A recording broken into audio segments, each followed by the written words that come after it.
여러분 관성이라는 말 들어보셨죠? 네, 설명하실 수 있겠습니까? 돌아오는 힘. 네, 굉장히 잘 알고 있지만 문장으로 표현하기 쉽지 않은 좀 뭐랄까 사전적인 의미로 말씀을 드리냐면 현재 운동 상태를 유지하려고 하는 힘, 이게 사전적 의미입니다. 현재가 정지해 있던 움직이든지 현재 가지고 있는 힘을 계속 유지하려고 하는 힘, 이게 관성이라고 하는 우리가 다 알고 있는 단어의 정의입니다. 이것이 단순히 이렇게 물리과학적인 언어로만 쓰는 것이 아니라 이런 관성이 우리의 신앙에도 있음을 우리가 확인하게 되는 것들이죠. 하나님께서 야곱을 선택하시고 아브라함을 선택하신 이유가 이 땅에서 잘 먹고 잘 살기 위해서다? 아니죠. 잘 먹고 잘 살기 위해서가 아니라 이제 구약에서 보면 하나님의 백성을 거룩한 백성으로 삼으시기 위해서, 이것이 신약에 와서는 갈라디아서 5장에 보면 하나님이 우리 안에 거하실 때 우리로는 맺힐 수 없지만 하나님이 함께 하심을 통해서 맺혀지는 성령의 열매들이 있는 거야. 사랑과 희락과 그렇죠? 우리의 성품을, 우리의 삶 자체를 하나님이 기뻐하시는 거룩한 삶으로 바꿔 가시겠다고 하는 의지가 하나님께서 믿음의 사람들을 세워가는 그 내용 가운데 아주 중요하게 담겨 있는 거야. 근데 중요한 것은 그거죠. 하나님께서 세우신 이 질서 가운데서 아무것도 없는 자들이 그것을 줄까요?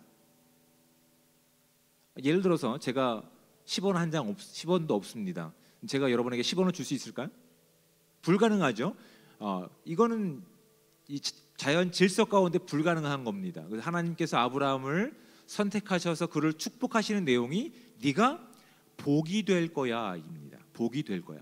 복이 있어야, 그렇죠? 그가 복된 삶이어야 비로소 그 복된 삶을 주변 사람들 가운데 전할 수 있고 흘려보낼 수 있는 진정한 복이 될 수 있기 때문에 하나님이 아브라함을 선택하셨을 때에도 약속하신 내용이 너는 복이 될 거야. 너를 축복하는 자를 축복하고 내가 축복하고 너를 저주하는 자를 내가 저주하겠다라고 하나님, 그 복을 주실 수 있는 하나님이 아브라함의 보호와 아브라함의 손길을 인도하시겠다라고 약속하신 사건들이 이제 창세기에 드러나고 있는 거예요.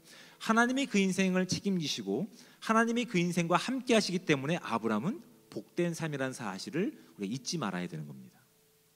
아멘들 안 하시네. 네, 하나님이 함께 하시기 때문에 우리가 진짜 복된 사람이 되는 겁니다. 그러면서 점점 하나님이 기뻐하시는 복이 되어가고 있는 거예요. 이것이 다른 표현으로 말하면 거룩한 삶이 되어가고 있는 거예요. 거룩한 말이 너무 어렵죠. 그렇죠? 이 원어적인 의미는 구별됨이라는 뜻입니다. 이 땅의 것에 우리가 욕심을 두는 것이 아니라 하나님께 우리의 모든 것이 들어졌기 때문에 비로소 신약에서는 그 거룩하신 하나님이 우리와 함께 하시기에 이 땅이 줄 수 없는 사랑과 희락과 화평과 오래 참음과 자비의 양성, 이러한 하나님의 결실들이 맺혀지게 되는 것들이라고요. 하나님은 이런 목적을 가지고 아브라함을 세우시고 이삭을 세우시고 야곱을 세우셨습니다. 야곱이 잘 딸려올까요? 아니죠. 그의 인생 가운데 하나님을 경험한 분명한 체험이 있음에도 불구하고 그는 하나님이 기뻐하시는 거룩한 삶으로 나가지 못하고 있는 것들이 지금 우리가 말씀을 통해 살펴가고 있는 것들이 있다고요. 여전히 그의 인생 가운데 무엇이 있습니까? 하나님께 돌아가지 않으려고 하는 영적인 관성이 있는 거예요. 여전히 버티려고 하는, 여전히 자신의 방향성을 유지하려고 하는 관성 같은 것들이 있는 거예요. 근데 하나님은 그런 그를 여러 가지 방법을 통해서 20년이 지난 시간 가운데 결국 하나님께서 원하시는 하나님의 주권이 있는 가나안 땅으로 돌려보낼 계획들을 라반의 계략을 통해서도 이끌어가고 계시는 거예요. 그런데 그 돌아가는 손길 가운데, 돌아가는 발걸음 가운데 우리가 살펴봐야 될 내용이 무엇이냐면 오늘 본문에 보면 드라빔이라고 하는 단어가 등장합니다. 드라빔 뭔지 아시겠습니까? 잘 모르시죠? 드라빔이라고 하는 것은 이 고대 근동 지역에 있는 가족 신을 이야기합니다. 가족 우상을 이야기하는 거예요. 가족 뭐 예전에도 우리나라에는 이렇게 가족 어떤 산당들이 있고 했던 것처럼 고대 근동에도 가족 신이 있습니다. 아직도 중동에 가면 이런 신들의 모양을 조각해 놓은 것들이 있어요. 이 크기는 작은 것도 있고 큰 것도 있어요. 그러니까 그것은 정확하게 우리가 얼마만큼 큰지를 알지 못했지만 오늘 본문을 보면 자 34절 말씀을 볼까요? 라헬이 그 드라빔을 가져온 낙타 안장 아래에 넣고, 낙타 안장에 가려질 만한 크기였다는 것이죠. 좀 크기는 큰 것 같지 않습니다. 그런데 이 가족 신이 지금 라반에게 있어서 어떤 존재인 거예요? 자기 목숨과도 바꾸지 못하는, 그러니까 라반의 산 가운데서 이 드라빔은 자기가 복을 누릴 수 있는 근원이 된 거죠.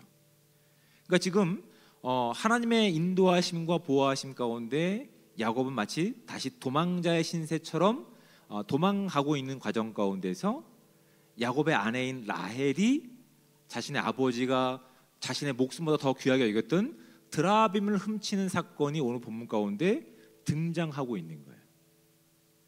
드라빔이라고 하는 이 당시의 그 무게감이라고 하는 것은 이 가족의 가장으로서의 권위, 가장으로서의 어떤 방향성, 삶의 내용들을 결정할 수 있는 너무나 중요한 거예요. 그래서 이게 드라빔이 실질적으로도 굉장히 비싼 가격에 거래가 되는 경우가 많다고 합니다. 근데 정확하게 라헬이 왜 아버지가 그렇게 목숨보다 더 귀하게 여겼던 드라빔을 훔쳤을까? 라고 하는 부분에 대해서는 본문이 명확하게 드러나고 있지는 않습니다. 아마 이렇게 추측해 볼 수 있을 것 같아요. 지금까지 본인들이 아버지에게 당한 억울함이 있는 거죠. 그래서 가장 소중하게 여겼던 아버지의 가족 신상인 드라빔을 이제 훔쳤을 가능성이 있습니다. 또 다른 가능성은 뭐가 있냐면 드라빔이 가격이 나가는 거라고 말씀드렸잖아요. 그래서 이것마저도 내 소유로 삼기 위해서 훔치지 않았을까? 이렇게 이제 이해하는 경우가 있죠. 또 다른 것이 무엇이냐면 분명히 야곱은 하나님의 주권을 인정하는 삶이어야 되는데 아직 야곱이 속한 그 가정은 하나님의 주권과 보호를 인정하는 것보단 무엇에 더 익숙한 삶이었냐면 드라빔이라고 하는 가족 신상에 더 의지하는 모습이 그에게 있지 않았을까라고 하는 많은 가능성을 가지고 있는 거예요. 근데 성경은 정확하게 어떤 의미인지를 우리 가운데 말씀하고 있지 않아요. 근데 적어도 굉장히 비싼 가격에 거래됐던 그 신상이었고 또한 그것을 가지고 그것 때문에 죽일 수도 있는 상황 가운데 놓일 만큼 너무나 소중한 것이었다라고 하는 것은 우리가 분명히 알 수 있는데 놀랍게도 참 재미있게도 하나님께서는 이런 굉장히 살해 동기가 분명한 이런 사건을 다루면서 코미디의 내용을 담고 계십니다. 희극을 여기 담고 계시는 거예요. 발각되면 죽일 수가 있는 거예요, 즉각적으로. 그래서 그 부분을 분명히 야곱은 확신하고 있었죠.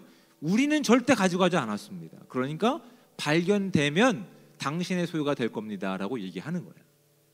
근데 야곱의 이런 자신감은 어떤 자신감이 됩니까? 책임지지 못할 자신감이란 사실을 바로 그 뒤에 나타나게 되는 거죠.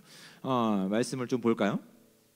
자, 32절 말씀을 보십시오. 이건 야곱이 한 말입니다. 외삼촌의 신을 누구에게서 찾든지 그는 살지 못할 것이요 우리 형제들 앞에서 무엇이든지 외삼촌의 것이 발견되거든 외삼촌에게로 가져가소서 하니 야곱은 라헬이 그것을 도둑질한 줄을 알지 못함이었더라.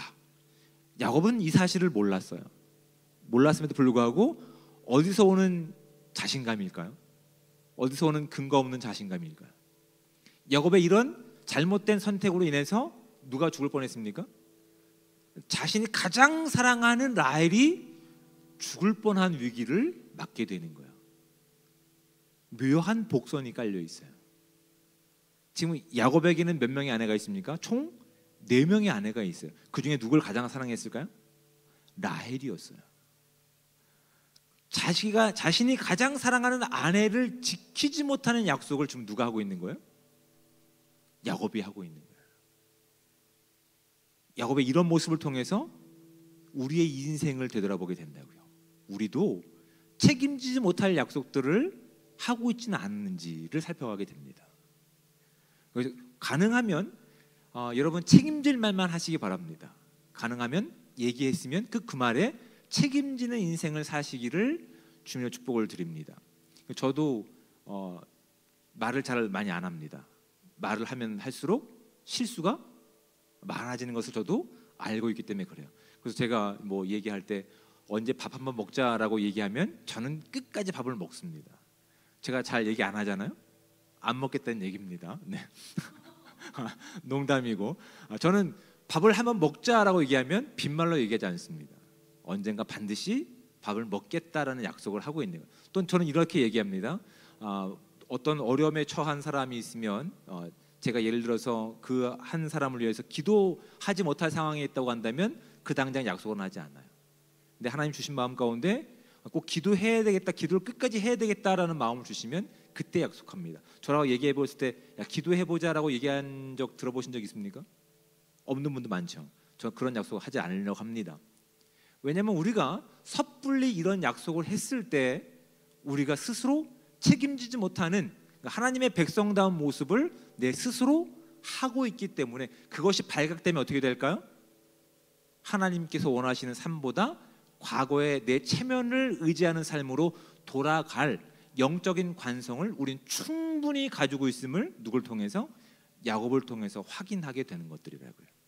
그래서 여러분 책임질 수 있는 말들을 선별하시고 그 말을 했으면 하나님께서 우리 가운데 증인이 되신 것처럼 지킬 수 있는 그런 거룩한 삶 되시기를 축복합니다.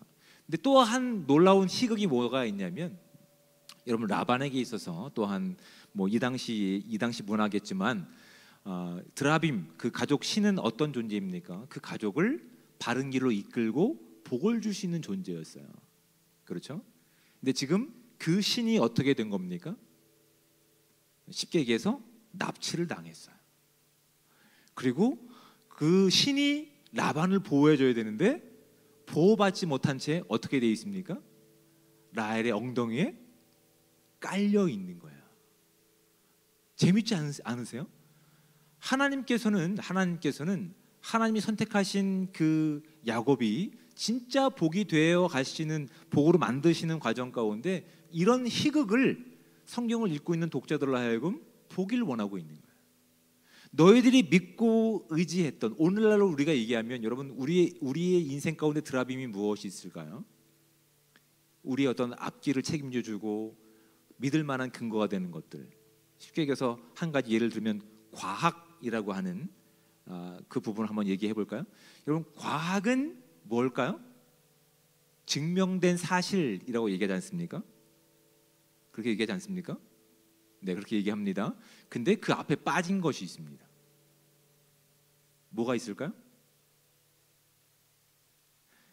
과학도 증명된 사실입니다. 그 증명하기 위해서 뭘 세웁니까?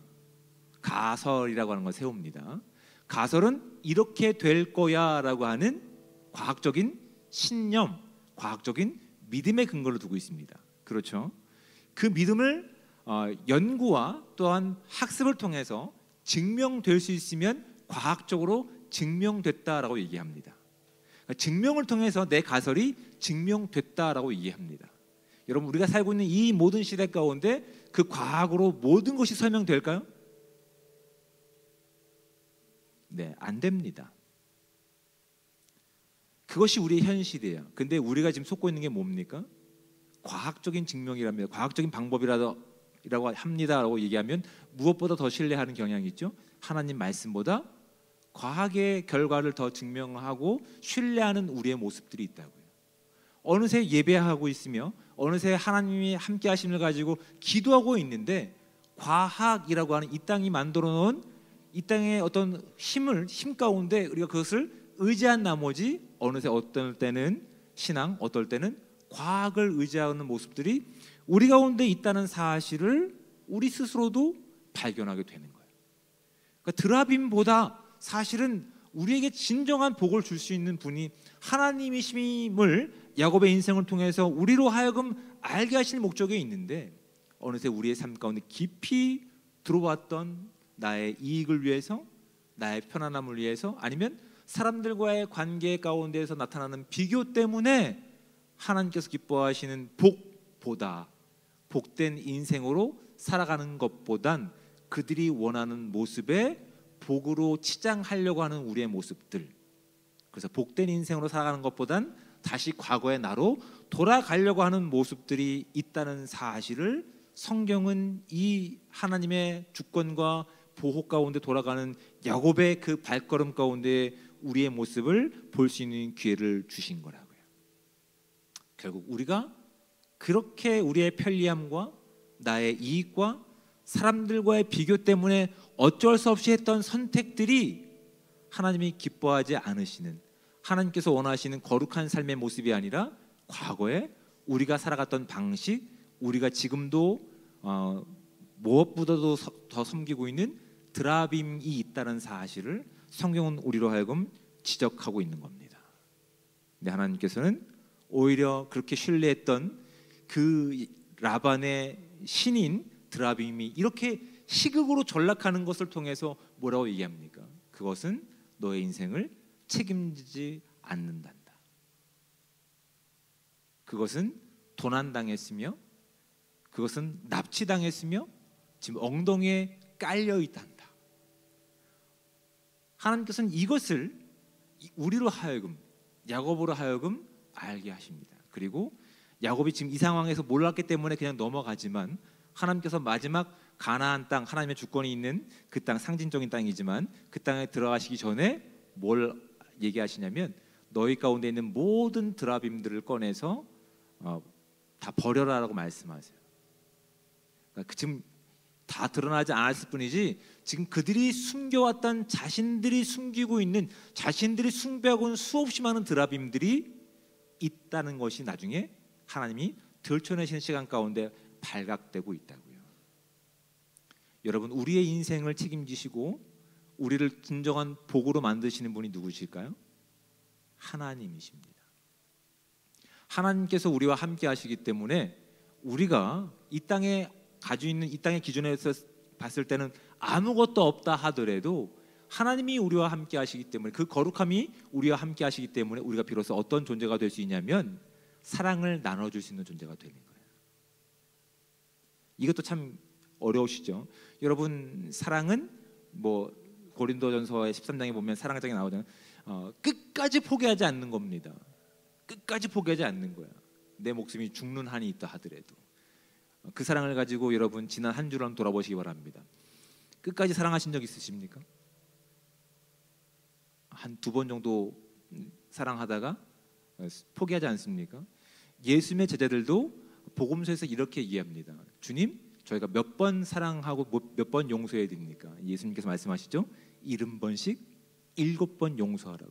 그러니까 내가 주인이 되어서 내가 책임지는 인생 가운데 그것은 도저히 불가능한 요구입니다. 그렇죠?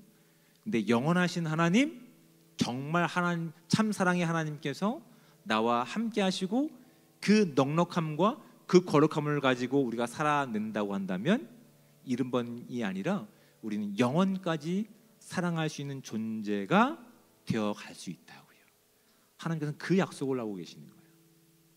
사도행전에 보면 사도 바울이 어떤 일을 겪었습니까? 그가 복음을 전하는 일 가운데 그가 억울하게 붙잡힌 일을 당하죠. 그리고 그가 가지고 있는 질병 때문에 하나님께서 그의 인생 가운데 책임지셨던 복음이 가치 없는 것으로 전락하는 사람들이 있었다고요.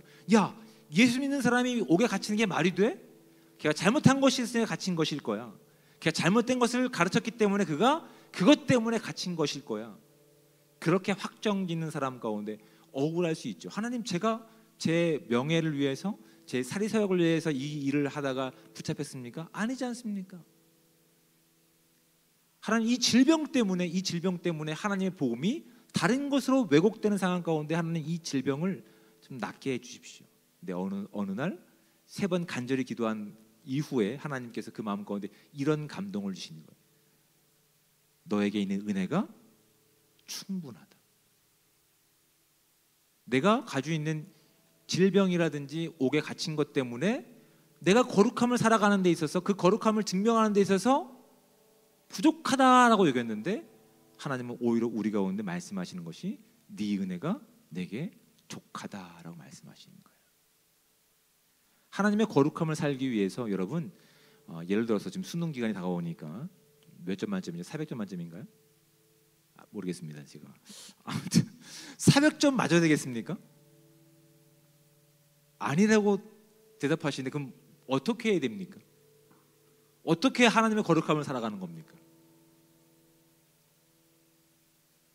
점수 몇 점 받는 게 중요한 게 아닙니다.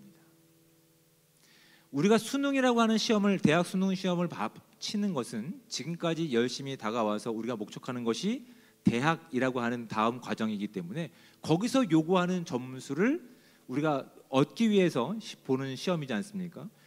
기독교인은 무엇을 증명하는 시간입니까? 지금까지 내가 십몇 년 동안 얼마만큼 학생의 신분으로서 성실하게 살아왔는지를 증명하는 시간이라고요. 점수가 목적이라고 한다면 컨닝을 해서라도 400점 맞으면 됩니다. 근데 우리가 증명할 것은 400점을 맞는 것이 아니에요.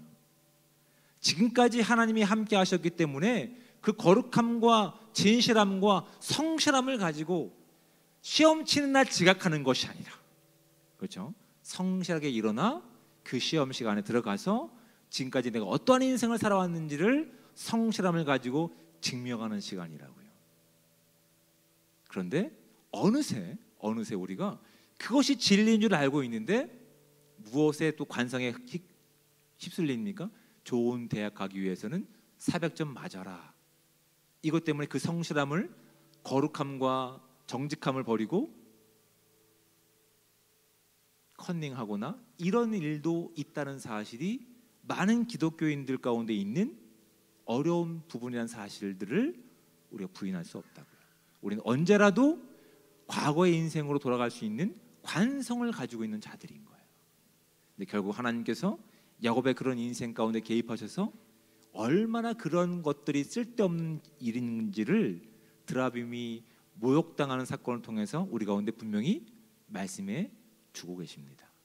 그러니까 세상에 속아서 과거의 인생으로 돌아가는 것이 아니라 하나님께서 우리를 거룩한 삶으로 만드시겠다는 의지와 열정이 야곱의 인생을 통해서 우리 가운데 확인되었다고 한다면 오늘도 우리의 시간 가운데 다른 사람들은 하지 못하는 거룩함을 살아내시는 복된 삶 되시기를 주님의 축복을 드립니다. 다른 사람이 증명할 수 없는 사랑을 해보시기를 주님의 축복을 드립니다. 다른 사람들이 할 수 없는 정직함과 성실함으로 오늘 주어진 시간들을 살아내시기를 주님의 축복을 드립니다. 아멘.